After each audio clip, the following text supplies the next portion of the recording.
Programme on two dimensional array part 1। जी हाँ दोस्तों, आज हम लोग टू डायमेंशनल एरे के ऊपर एक प्रोग्राम बनाएंगे और बेसिकली आज हम लोग मैट्रिक्स एडिशन का प्रोग्राम बनाने वाले हैं। तो चलिए शुरू करते हैं।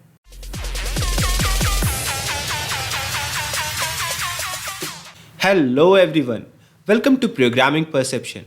I'm Amit Kumar and this is the 40th tutorial of our video series BlueJ for 10th.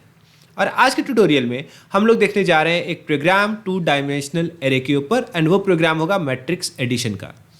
तो इससे पहले हम लोग आगे बढ़े, अगर आप चैनल पे पहली बार आए हैं या पहले भी आ चुके हैं और अब तक सब्सक्राइब नहीं किए हैं तो चैनल को जल्दी से सब्सक्राइब कीजिए और बेल आइकन पे क्लिक ज़रूर कीजिए ताकि हमारे वीडियो की नोटिफिकेशन आप तक समय से पहुंचे। तो चलिए शुरू करते हैं और देखते हैं एक प्रोग्राम मैट्रिक्स एडिशन के ऊपर। एंड मैट्रिक्स क्या होता है, आप लोगों ने मैथमेटिक्स में देखा होगा, टेबुलर फॉर्मेट में हम लोग डेटा को स्टोर करते हैं। तो बेसिकली इस प्रोग्राम के अंदर हम यूज़र से दो मैट्रिक्स एक्सेप्ट करेंगे। सपोज यूज़र ने फर्स्ट मैट्रिक्स एंटर किया like this 1 2 3 4 5 6 and 7 8 9, right. End user ने दूसरा मैट्रिक्स एंटर किया सपोज 5 7 6 2 1 4 3 1 5। Okay, clearly. अब दो मैट्रिक्स को आप तभी ऐड कर सकते हैं अगर उन दोनों मैट्रिक्स के रो एंड कॉलम की साइज सेम हो, राइट। दोनों आइडेंटिकल होने चाहिए, तो तभी हम इन दोनों को ऐड कर सकते हैं। फिलहाल अगर हम इन दोनों मैट्रिक्स को ऐड करेंगे तो रिजल्टेंट मैट्रिक्स होगा 5 + 1 6, 7 + 2 9, 6 + 3 9, 4 + 2 6, 5 + 1 6 and 6 + 4 10, 7 + 3 10, 8 + 1 9, 9 + 5 14, right. So corresponding position, suppose इसका 0th रो 0th कॉलम इसके 0th रो 0th कॉलम से ऐड होगा एंड वो थर्ड मैट्रिक्स के 0th रो 0th कॉलम पर स्टोर होगा। Quite simple.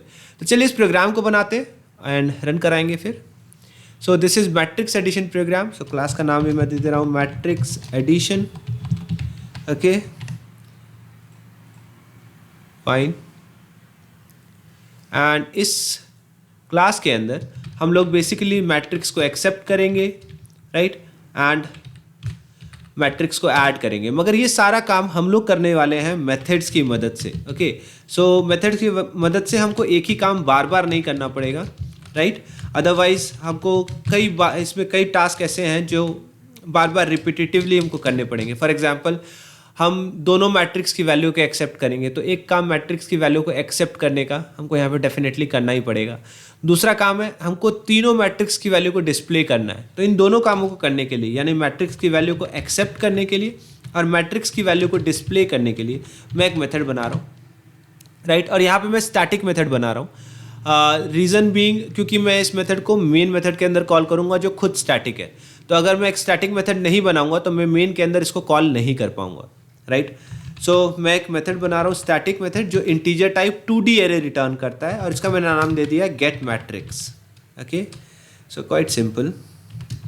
एंड इस मेथड के अंदर डेफिनेटली मैं एक 2D एरे क्रिएट करूँगा। Okay, is equals to 2D array is equals to new int arr and definitely मैं स्कैनर ऑब्जेक्ट क्रिएट करूँगा ताकि मैं यूज़र से इनपुट ले सकूँ। तो scanner scan is equals to new java dot util dot scanner and with in that system dot in. Okay, अब user को बोलते हैं एंटर मैट्रिक्स। ओके, सो मैं यहाँ पर एक और छोटा सा चीज़ कर रहा हूँ। यहाँ पे मैं एक इंटीजर वैल्यू एक्सेप्ट कर रहा हूँ नंबर, ताकि हम लोग प्रिंट कर सके कि कौन सा मैट्रिक्स नंबर है। And row size and column size भी हमको चाहिए, राइट। सो क्यों नहीं हम यूज़र के ऊपर ही छोड़ते हैं कि वो कितना रो साइज एंड कॉलम साइज लेना चाहता है, राइट। के या फिर हम यहाँ पे फिक्स कर देते हैं row size and column size, let it be 3x3 matrix only. ये प्रोग्राम हम बाद में इसको अपने हिसाब से मॉडिफाई कर सकते हैं या आप चेक कर लो। यहाँ पे हम पास कर दे रहे हैं row size and column size and हम उसी हिसाब से क्रिएट करेंगे। So row and column. Okay, so now definitely यहाँ पे डेटा टाइप आएगा। डेफिनेटली हम लोगों ने एरे क्रिएट कर लिया या मैट्रिक्स क्रिएट डिक्लेयर कर लिया, अब इसमें वैल्यू एक्सेप्ट करते हैं। तो यूज़र को बोल देते हैं कि उसको कितनी वैल्यू एंटर करनी है। So println enter and how many values, row into column, right. Suppose row is 3, column is 5, then 3 5 are 15 columns, 15 values. So enter row into column values. Okay, and now we will run a loop. In fact we will run 2 loops. हम 2 loop run करेंगे, एक रो के लिए and एक column के लिए। सो काफ़ी हद तक ये वैसा ही है जो हमने अपने पिछले प्रोग्राम में, पिछले ट्यूटोरियल में किया था, right. Okay, so done and all that we need to do is accept the value. अब हम सिर्फ वैल्यू एक्सेप्ट करेंगे। सो एरे के ith रो jth कॉलम में वैल्यू आ जाए, scan dot next int, and आखिरकार हम इस एरे को रिटर्न कर देंगे। So return ARR। Okay, so ये एक मेथड है गेट मैट्रिक्स मेथड, जिसमें हम रो एंड कॉलम एंटर करेंगे, राइट। एंड चलिए इसको कॉल कर लेते हैं। सो मैं यहाँ पे 2 मैट्रिक्स क्रिएट कर रहा हूँ। तो this is mat1 matrix 1, and हम बस कॉल कर लेंगे गेट मैट्रिक्स मेथड को एंड 3 रो 3 कॉलम। ओके, इसी तरह से हम दूसरा मैट्रिक्स भी क्रिएट कर सकते हैं, mat2, एंड हम डायमेंशन बिल्कुल सेम देंगे, 3 रो 3 कॉलम। अब हमको एक तीसरा मैट्रिक्स क्रिएट करना है जिसके अंदर हम mat1 और mat2 के एलिमेंट्स को ऐड करेंगे। So let's create that matrix. So int mat3 and इसकी भी साइज होगी 3 रो 3 कॉलम। हम मैट्रिक्स को ऐड करने का काम जो है यहाँ कर रहे हैं। सो ये लूप यहाँ रन होगा, राइट। ओके, एंड यहाँ पे हमको बहुत छोटा सा काम करना है। हमको mat3 में उसके ith row and jth column में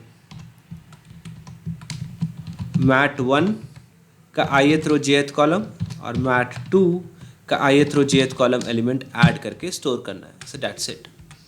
सो कॉरस्पॉन्डिंग एलिमेंट्स ऐड होंगे दोनों मैट्रिक्स के एंड स्टोर होगा at the corresponding position of the third matrix. So matrix addition का काम यहाँ हो गया। अब हमको मैट्रिक्स को प्रिंट करना है। सो राइट, यहाँ पे हम 3x3 कर दे रहे हैं। ओके, सो हमको इसी तरह का एक मेथड चाहिए, राइट। सो मैं यहाँ पे कॉपी पेस्ट कर ले रहा हूँ, जो चीज़ें नहीं चाहिए वो हम हटा देंगे। So let's paste it. सबसे पहली बात, हम यहाँ पे कुछ भी रिटर्न नहीं करने वाले। So it would be void, right, और इसका हम नाम दे दे रहे हैं print matrix. So print matrix, right, and fine. अब यहाँ पे बहुत इंटरेस्टिंग चीज़ मैं आपको एक बताने वाला हूँ, क्योंकि अब जब हम इस मेथड में आ रहे हैं तो हमको पता होना चाहिए कि हम किस मैट्रिक्स को प्रिंट करने वाले हैं। तो डेफिनेटली ये एक 2D एरे एक्सेप्ट करेगा एंड उस 2D एरे को प्रिंट करेगा। बट द थिंग इज़, यहाँ पे रो एंड कॉलम में आपको एरर मिल रहा होगा। अब उसकी वजह क्या है, रो एंड कॉलम में यहाँ एरर क्यों आ रहा है? रीज़न इज़ रो और कॉलम दोनों वेरिएबल इस मेथड में डिफाइंड नहीं है, सो हम इसको यूज़ नहीं कर सकते। सो हम एक्चुअली कैसे पता करेंगे कि हमारे कितना रो है एंड कितना कॉलम? बहुत सिंपल है। अब यहाँ पे एक चीज़ आपको बहुत ध्यान देने वाली है कि यहाँ पर आपके 2 डायमेंशंस हैं, एक डायमेंशन है रो का और एक डायमेंशन है कॉलम का। सो अगर आप एरे का नाम लिख करके, 2D एरे की बात कर रहा हूँ, 2D एरे का नाम लिख करके लेंथ फील्ड एंटर करते हैं, सो आपको रो का नंबर ऑफ रोज पता चलते हैं। एंड अगर यही एरे डॉट लेंथ आप 2D एरे के किसी रो के लिए, किसी भी रो के लिए, सपोज मैं फर्स्ट रो के लिए कर रहा हूँ, तो अगर मैं फर्स्ट रो के लिए एरे डॉट लेंथ प्रिंट करूँगा तो मुझे ये बताएगा कि फर्स्ट रो में कितने कॉलम्स हैं। इनफैक्ट हमारे सभी रोज में सेम नंबर, सेम कॉलम है, तो उसमें कोई प्रॉब्लम ही नहीं है। सो ये जो तरीका है, ये दोनों डायमेंशन को गेट करने का है। तरीके में थोड़ा सा अंतर है। जब आप रो की लेंथ पता करते हैं तो एरे का नाम डॉट लेंथ डालते हैं, एंड जब आप कॉलम की लेंथ पता करते हैं तो किसी एक रो को, राइट, सो एरे का आप रो का डायमेंशन डाल दीजिए या रो का इंडेक्स डाल दीजिए and then dot length field call कीजिए, तो यहाँ पे आपको नंबर ऑफ कॉलम्स का पता चलेगा, राइट। सो इस बात को ध्यान दीजिएगा। It is not mentioned in the book, ये सिलेबस का भी हिस्सा नहीं है, मगर इसको आप यूज़ कर सकते हैं जब कभी भी आप 2D एरे को मेथड के रूप में प्रिंट कर रहे हो। सो बस हमको यहाँ पर वैल्यू को प्रिंट करना है, स्पेस देना है, टैब स्पेस, एंड फिर लाइन चेंज करनी है for every new row, right, and it's done. So \t and बस यहाँ पे एक स्टेटमेंट ऐड करना है, system.out.println and we are done. Okay, so हमको अब बस इस मेथड को कॉल करना है, प्रिंट मैट्रिक्स मेथड को, राइट। एंड इस मेथड को हम तीनों मैट्रिक्स के साथ कॉल करेंगे। तो पहले हम प्रिंट कर देते हैं to clarify. So this is matrix 1 and हमको तीन मैट्रिक्स प्रिंट करना है, सो मैट्रिक्स 2 एंड मैट्रिक्स 3। एंड इस मेथड को हमको बस कॉल करना है प्रिंट मैट्रिक्स को। सो चलिए यहाँ पे कॉल करते हैं प्रिंट मैट्रिक्स एंड यहाँ पर मैं मैट्रिक्स का नाम देते रहा हूँ, दैट्स इट। यहाँ पे मैट्रिक्स 2 एंड फाइनली हम प्रिंट करेंगे मैट्रिक्स 3 को। मैं आउटपुट दिखा रहा हूँ, फिर से आपको एक बार लॉजिक दिखा दूँ। दो मेथड हमने बनाए हैं, get matrix and print matrix. Get matrix user से सबसे पहले तो एक एरे क्रिएट करेगा यूजर से लेकर के number of and number column, and फिर यूजर से उस एरे के अंदर 2D एरे के अंदर उस मैट्रिक्स के अंदर वैल्यू एक्सेप्ट करेगा। प्रिंट मैट्रिक्स यूजर से एक मैट्रिक्स एक्सेप्ट करेगा या 2D एरे एक्सेप्ट करेगा और उसको प्रिंट करेगा।